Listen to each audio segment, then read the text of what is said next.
So we've been looking at the idea of doubt and how it coexists sometimes with faith, and where we find ourselves in that journey. And for some of us, we go through dark times. Others, we know friends or family members, and we suffer with them and hurt for them. And today's story, we have Jesus in chapter 5 of John's Gospel.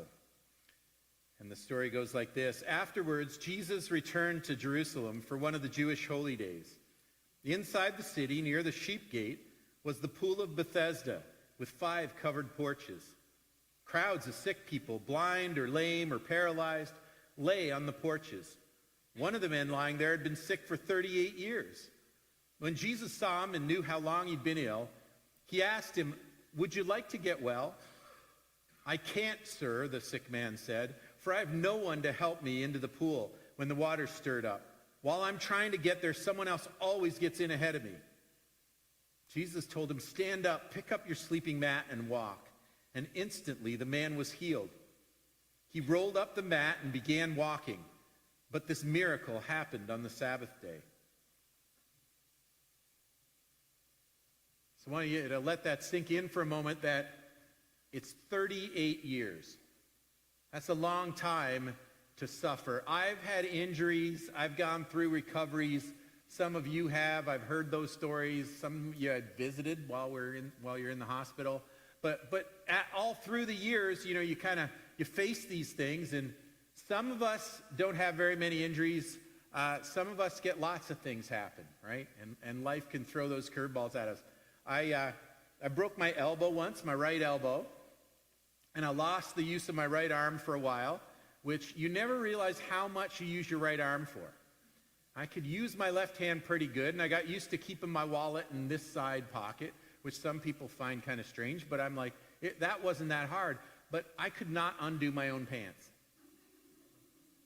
It was kind of traumatic for my teenage son at the time, because when I went to the bathroom, it's like, "Hey, can you just undo the button? I got the rest, but the button's hard."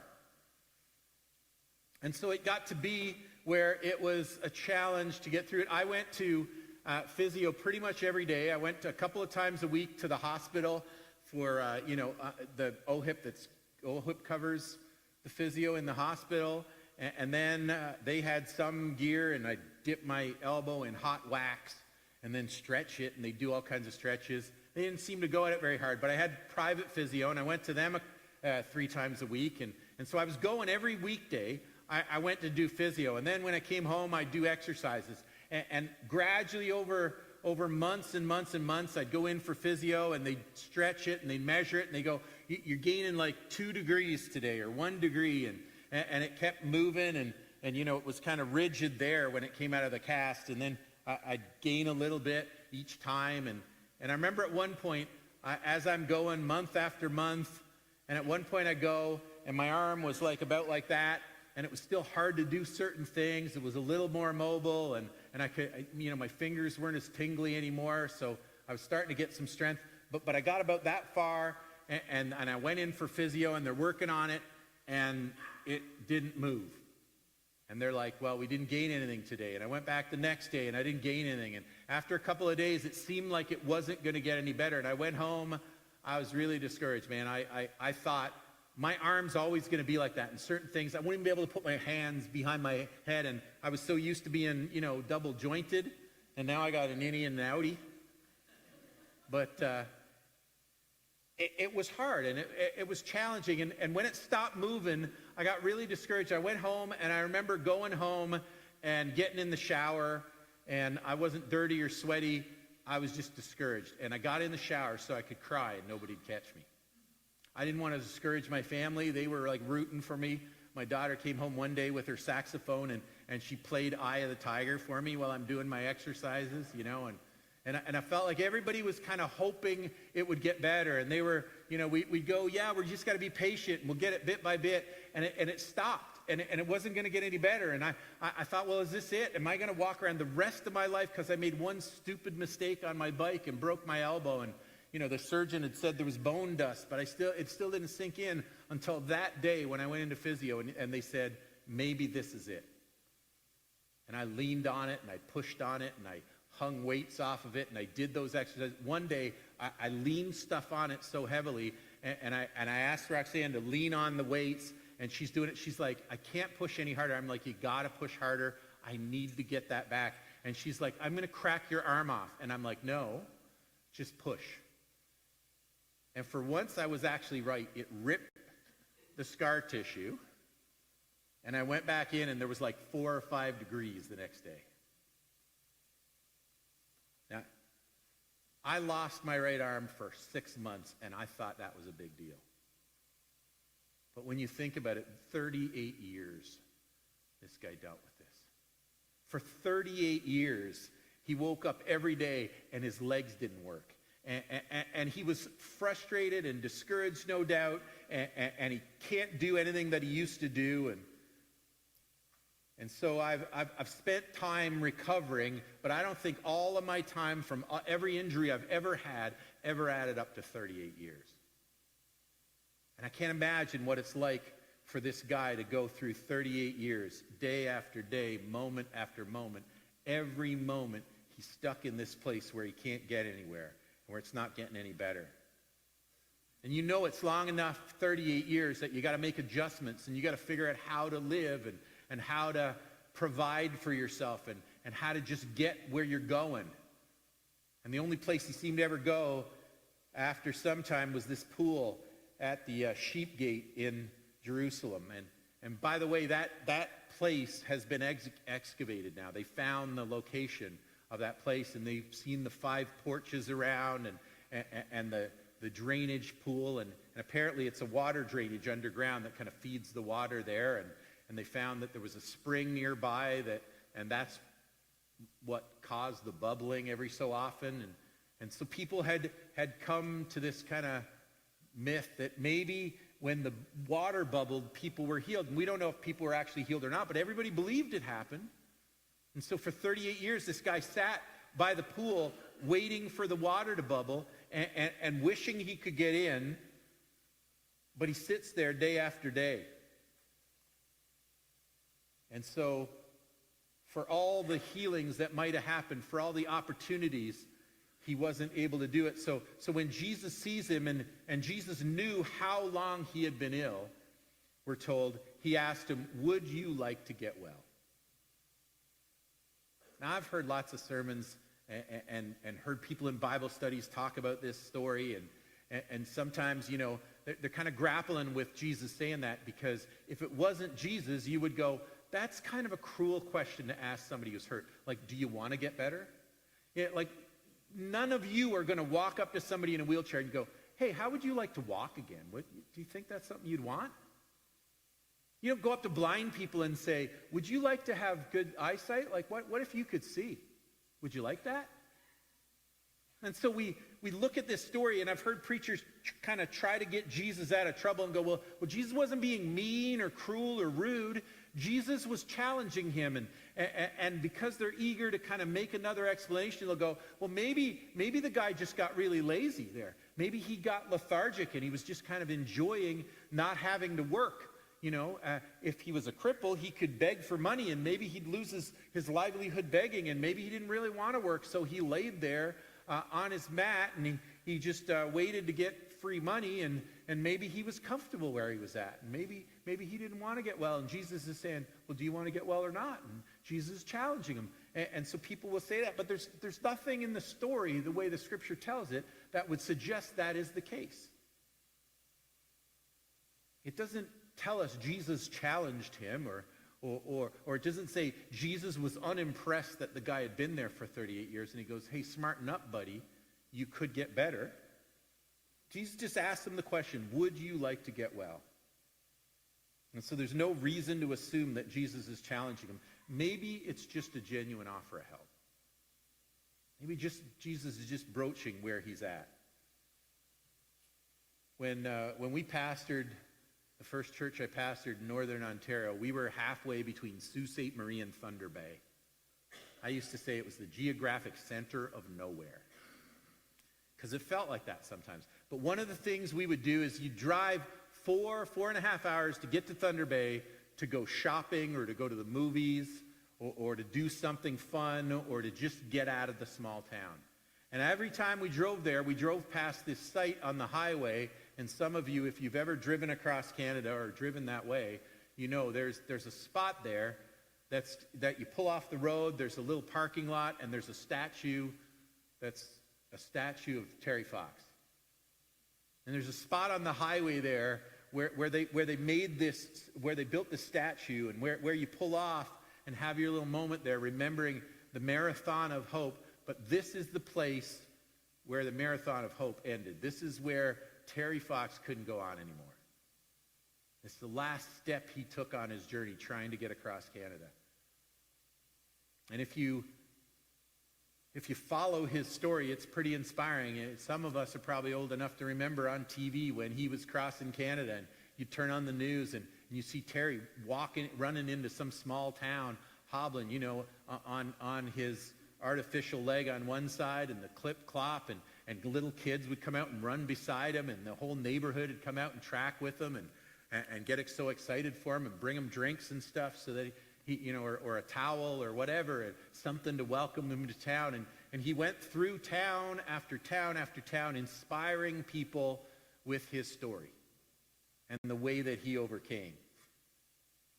And so when you pull off on the highway there and you look at the statue, you think of the inspiration he was, but you also it's kind of a serious moment, because you realize, like, the Marathon of Hope died right there. And so if you follow Terry's story, if you look back, if you watch the movies about his life, you find, I was surprised after seeing how inspiring he could be, to see the moments before he ever ran a race, when he first had his leg amputated and he came home, how he was angry and he was bitter and he was hurt and he was defeated, and he didn't know how to approach it, and he was rude to his family, and he didn't know how to process all of this. And long before he kind of came to terms with it and decided to turn this tragedy into something and try to accomplish something good for other people, he just was in this dark place. And most of us who have ever gone through those kind of circumstances, you know what it is to be in that dark place where you feel angry and you feel hurt and you're not sure where you can get. And discouragement sets in, and you just feel like everything's kind of black and nothing's good. And so I have no doubt that this man, over the years, 38 years, lying there, not being able to move, that there was some discouragement involved. I'm sure he had some feelings about his situation after 38 years. But when Jesus asked this question, do you want to get well? I think it's very telling, not just the question that Jesus asked, but what's most inspiring, what's most instructive for us is to see what his answer was. His answer was, "I can't, sir," the sick man said, "for I have no one to help me into the pool. When the water stirred up while I'm trying to get there, someone else always gets in ahead of me." He goes, "Look, there's a way that I could get better if I could get into the pool, but I can't get into the pool, so I can't get better. And because I can't get better, I'm never going to be well." Like, there's one plan, there's one way forward, there's one right way that this happens so that I walk again, and it can't happen. Don't give me false hope. Don't try to talk me into anything. Don't ask me about getting well. It can't happen. This is hopeless. This is my life now. And I got to get used to it. I have to adjust to my circumstances. And so it doesn't matter, and he doesn't really answer the question, do you want to get well? Because the question doesn't matter to him. It doesn't matter whether I want to get well. What matters is that I can't. What I want doesn't play a factor in this. So just those first two words tell us a lot about what his frame of mind was. I can't. He can only see one possibility for healing, one plan to get better, one path towards wholeness, and it's been cut off to him as far as he can see. I don't have anyone to help me. Other people can get in there. I'm lying here crippled. How am I supposed to get to that water? It might as well be 1,000,000 miles away. So when those bubbles happen, I used to get excited and think maybe there was something, but I've given that up. And with those two words, I can't, he shows that he's lost more than just his health and more than just his mobility and more than his independence and more than his livelihood. He's lost more than just his dignity. He's lost his hope. And in that place where nothing can change and nothing's ever going to get better, when the darkness comes for him, he just realizes it's best to just lie down and take it. So after 38 years, he'd gotten so used to this situation. He got so used to looking at everybody else and say, their situation's a lot better than mine. They at least got some chance, but I have no chance. Don't tell me about getting well, because I don't have a hope in the world. Everyone's got it better, and that's just a fact for me, so I need to just settle in. And so this guy, he settled in next to that concrete pool, next to that pool that had hope for everybody but him. And when he felt the darkness come, he did not have any hope that there was light anywhere.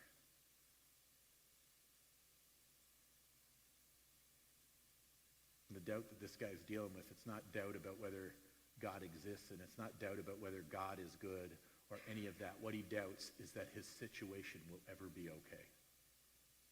He doubts that he will ever be whole again. He doubts that his life is ever going to be truly livable. And what Jesus' question forces him to give voice to is the fact that he has lost all hope of any future, any good life.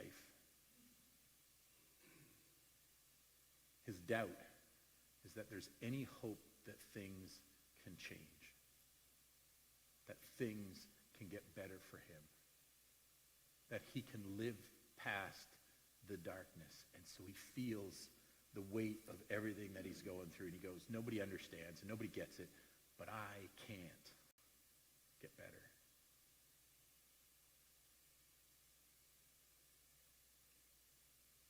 So he sits in that hopeless place, and some of you have experienced it. Some of you have walked through it with somebody you love, and you've watched them suffer, and they're just sure that nothing's ever going to change and nothing's ever going to improve. And life is just this now, and it's not any good, but that's just the hand I've been dealt by life.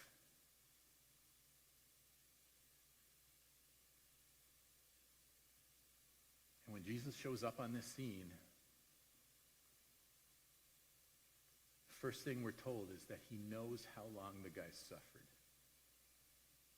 Like, he understands the weight of what this man has been through. He understands the distance that he's traveled over 38 years in his mind, and the things that he's struggled with, and how things have just gotten heavier and heavier and heavier till he feels the crushing weight of it, and he's sure he can't get out from under it, and he's just doomed.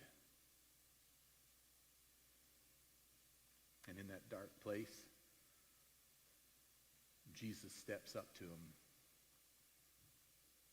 and he speaks to him about his situation, and he calls his hopelessness out into the light. And once the guy says, I can't, he says, look, pick up your mat and walk. See, Jesus knows that it's not over for him, and Jesus knows that he has come to offer this man hope. And so he speaks to him in a way that the man has an option to listen to him or not listen to him, accept what Jesus is saying or not. And when Jesus walks into any situation, if we hear what he's saying, if we listen to his words, he always makes it better. He doesn't always heal legs that are broken. He doesn't always make seeing eyes out of blind eyes. He doesn't always look after our physical infirmities.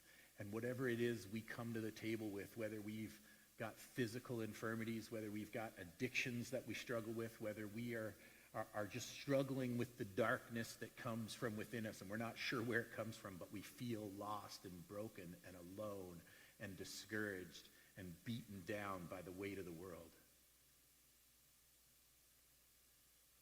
When Jesus comes, even when we're sure situations can't be fixed, when you hear his voice, he makes things better.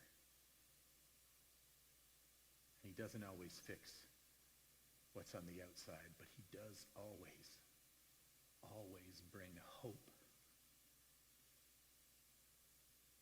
If you hear what he's saying and you follow where he's leading, he will take you to a place where there is hope for the future, where there is hope of life and fullness and abundance, even if your legs still don't work.